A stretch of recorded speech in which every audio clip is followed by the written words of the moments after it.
इस लेक्चर में हम लोग अध्ययन करेंगे किरचॉफ के नियमों की सहायता से परिपथ विश्लेषण। किरचॉफ के नियमों की सहायता से परिपथ विश्लेषण।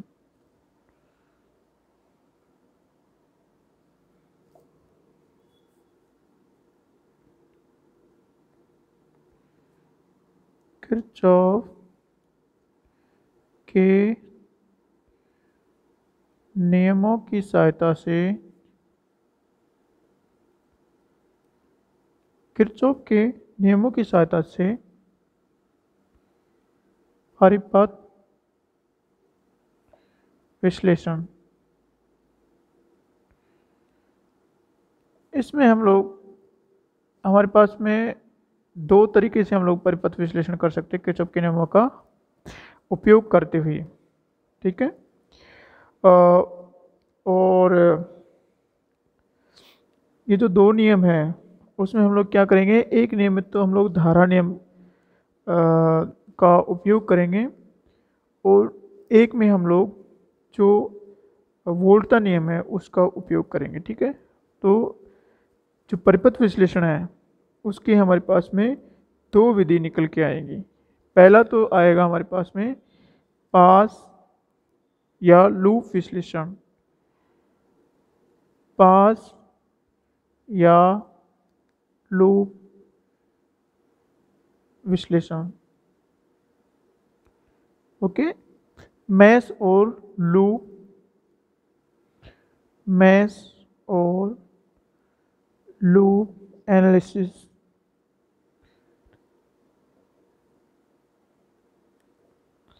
ये हमारा पहला आएगा। और जो हमारा दूसरा है वो है हमारा नोड या संधि विश्लेषण। ठीक है, दूसरा है नोड या संधि विश्लेषण। इसको हम लोग बोलेंगे नोड और जंक्शन एनालिसिस।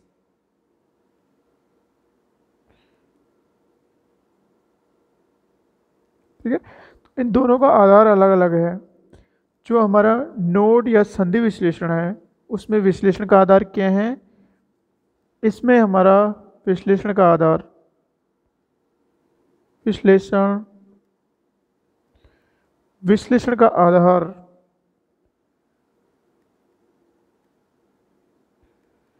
विश्लेषण का आधार क्या है, वो है हमारा किरचॉफ का धारा नियम।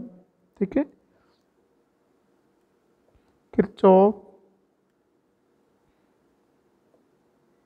का धारा नियम, ये हमारा इसका आधार है। और दूसरा जो हमारा है, जो किरचॉफ का दूसरा है, क्या नाम है, हमारे जो पास या लूप विश्लेषण है।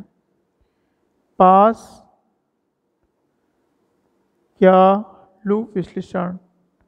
पास या लूप विश्लेषण। ठीक है, ये पास या लूप विश्लेषण है हमारा जो पहले नंबर का था, पास या लूप विश्लेषण। इसका आधार है विश्लेषण का आधार। ठीक है, विश्लेषण का आधार क्या है इसका विश्लेषण का आधार है किरचॉफ का तृतीय नियम या किरचॉफ का वोल्टा का नियम।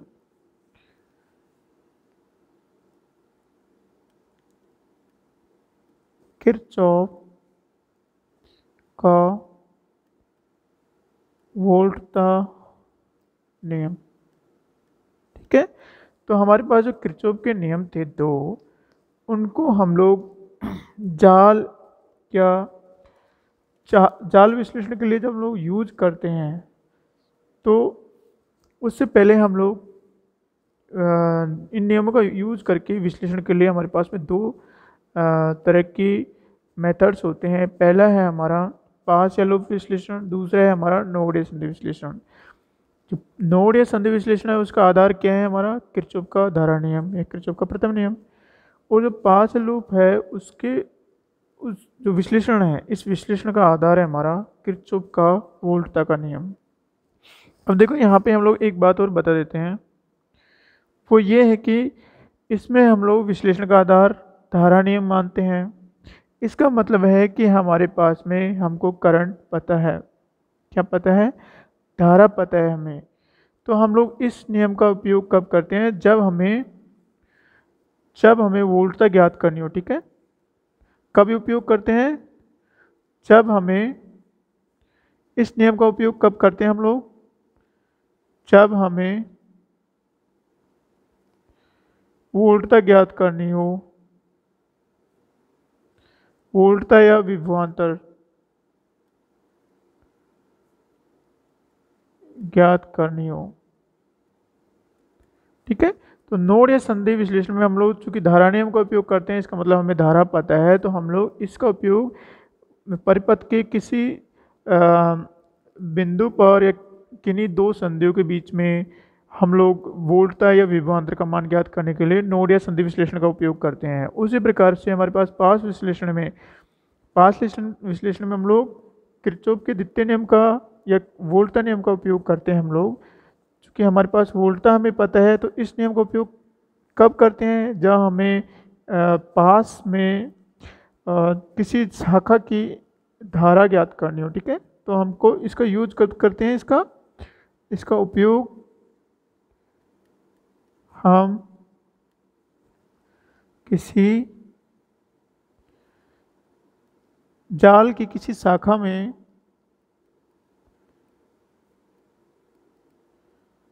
धारा का मान ज्ञात करने के लिए करते हैं। ठीक है, तो पास या लूप का विश्लेषण का आधार ये है वोल्टता नियम, तो हम लोग इसका धारा को ज्ञात करने के लिए करते हैं। उसी प्रकार नोड या संधि विश्लेषण में हमारे पास में इसका जो आधार होता है किरचॉफ का धारा का नियम, इसका आधार होता है, तो हम लोग परिपथ में किसी संधि पर या किन्हीं दो संधियों पर हम लोग विभवांतर या विभव की वैल्यू ज्ञात करने के लिए हम लोग इसका उपयोग करते हैं। अब हम लोग जो इस लेक्चर में अध्ययन करेंगे, वो हम लोग सबसे पहले जो सेकंड विश्लेषण विधि है उसका हम लोग अध्ययन करेंगे। ठीक है, तो हम लोग किसका अध्ययन करेंगे? नोड या संधि विश्लेषण का। नोड या संधि विश्लेषण।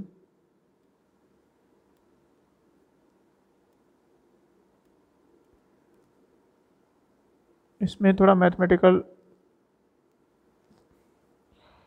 डेरिवेशंस आएंगे, तो हमको थोड़ा ध्यान से इसको देखना है।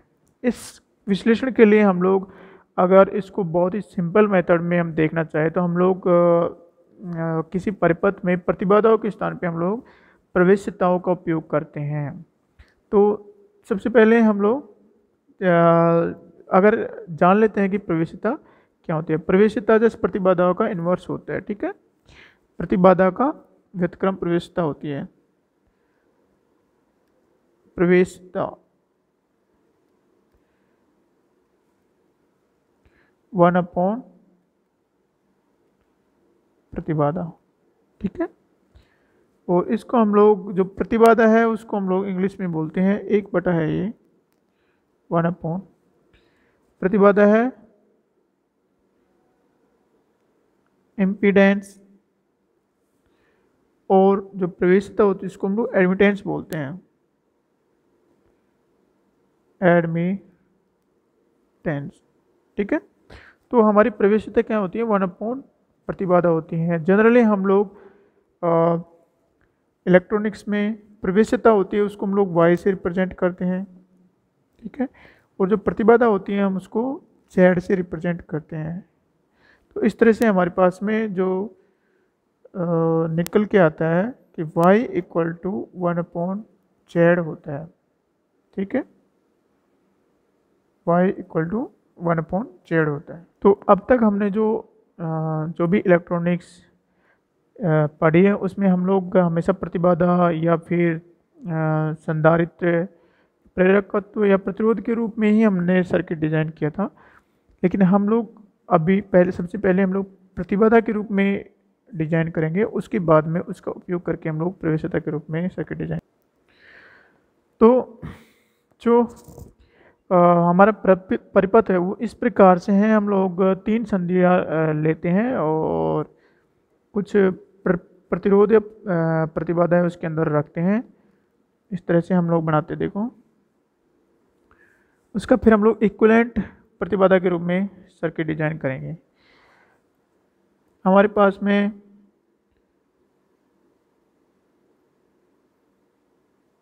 ये एक स्रोत है, हमारे पास E1, ओके। यहाँ पे हमारे पास में एक प्रतिबाधा Z है और एक प्रतिबाधा हमारे पास में यहाँ पे जुड़ी हुई है।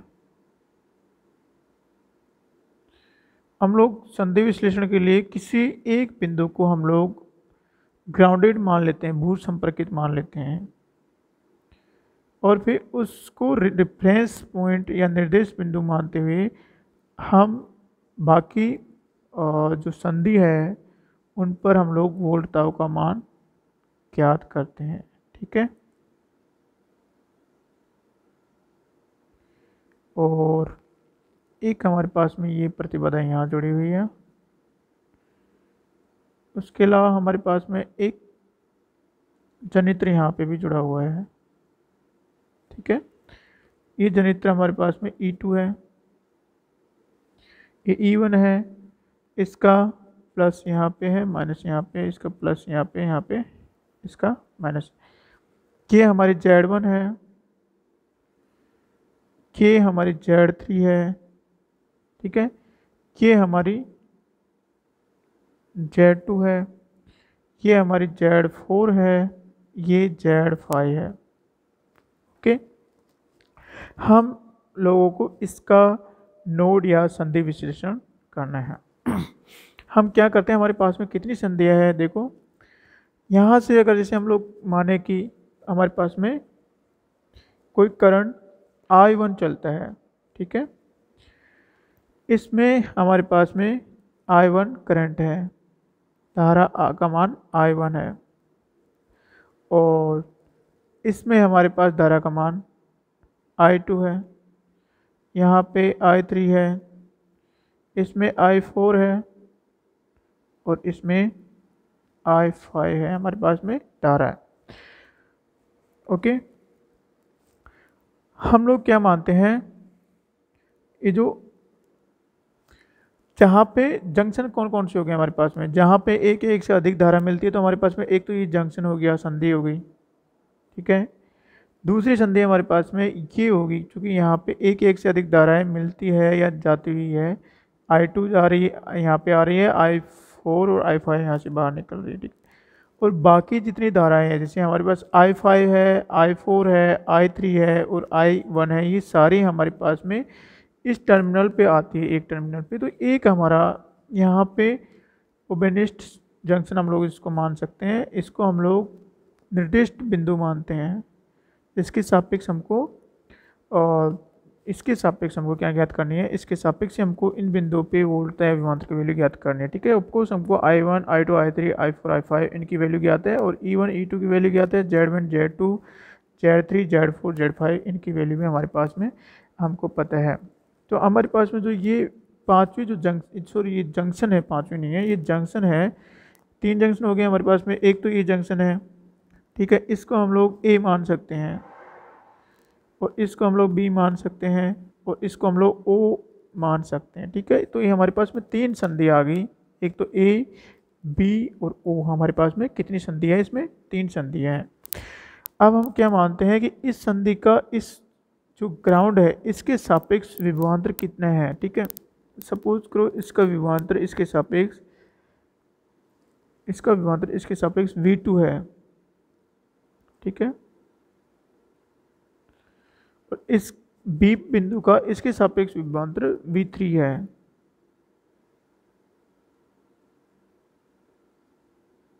ठीक है।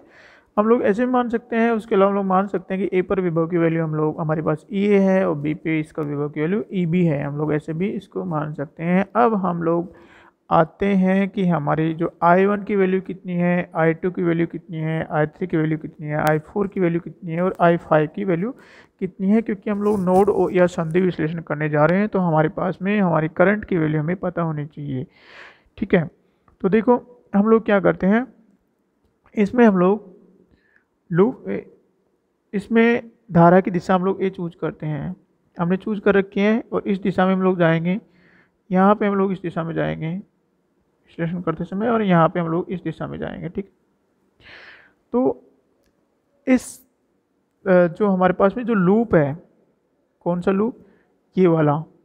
ठीक है, हम लोग इसको नाम भी दे सकते हैं यहाँ पे कुछ पॉइंट का रख के, ए है, ए बी है, सी डी जो भी है नाम दे सकते हैं, तो हम लोग आसानी से आइडेंटिफाई कर सकते हैं कि ये लूप कौन सा लूप है।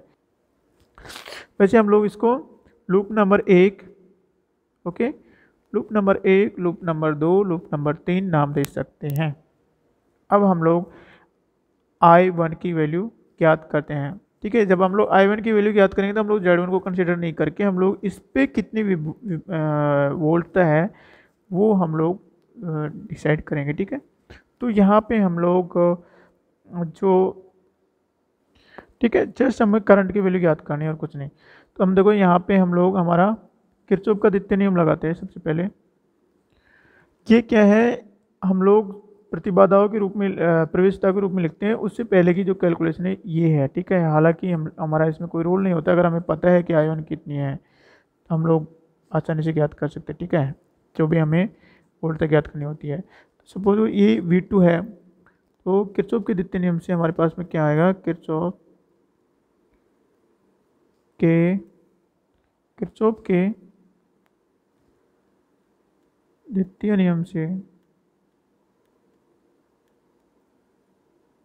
लूप 1, 2 एवं 3 से, ठीक है, किरचॉफ के द्वितीय नियम से लूप 1, 2, 3 से क्या होगा, यहाँ पे 1 से, लूप 1 से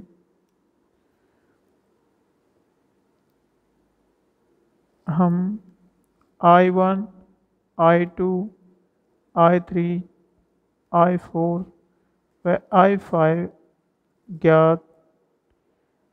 ज्ञात करते हैं। ठीक है, हम लोग इनको ज्ञात कर लेते हैं। तो हमारे पास लूप 1 से क्या आएगा, I1 Z1 plus V2, okay, minus E1, ए कितना होगा हमारा, 0 होगा। ये लूप 1 में लगा दिया हमने और इससे हमारा I1 निकल के आ जाएगा हमारे पास में। ठीक है, और लूप 2 से हमारा क्या आएगा, लूप 2 से, ठीक है, लूप 2 से क्या आएगा हमारा, देखो I2 Z2, I2 Z2, I2 Z2 plus V3 और minus V2 equal to 0।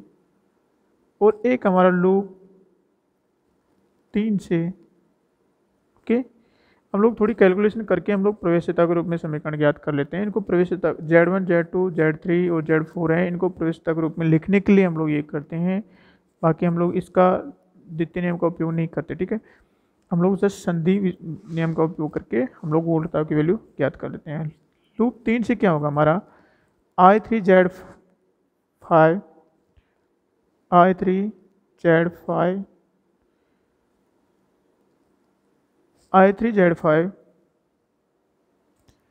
I3 Z5 plus E2 minus V3 is equal to 0। ठीक है, ये हमारे, और इसके अलावा हमारे पास में एक और आता है तो हम लोग ज्ञात कर लेते हैं करंट, बाकी करंट है।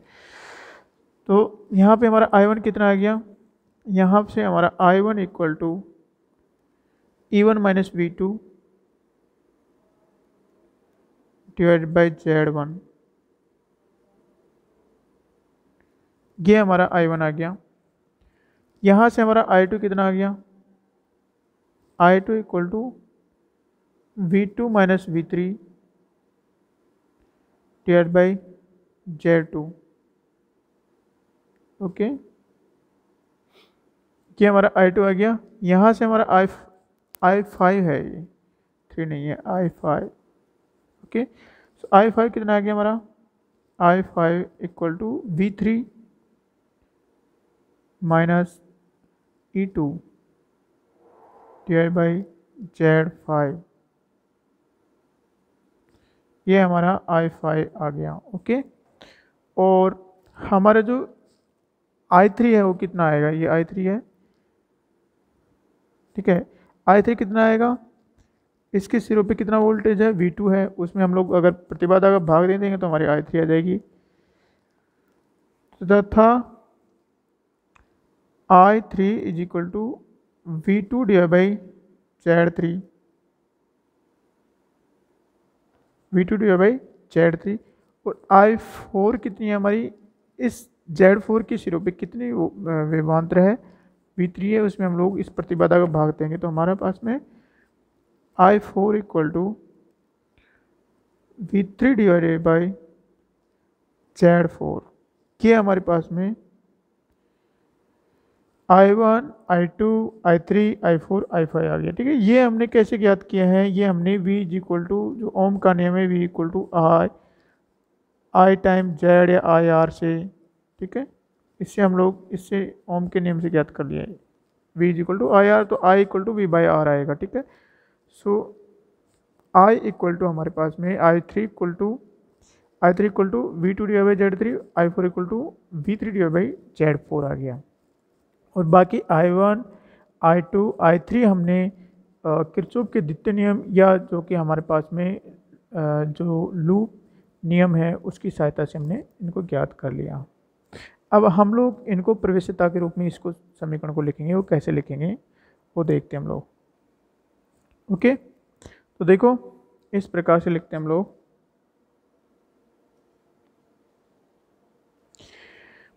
I1 equal to E1 minus V2 divide by Z1। ठीक है, यहाँ पे हमारा Y इक्वल टू 1/Z1 था, Y इक्वल टू 1/Z1 था। तो हमारा I1 equal to E1 minus V2 time Z1। यहाँ से हम लोग दूसरे उसमें लिखते हैं I1 इक्वल टू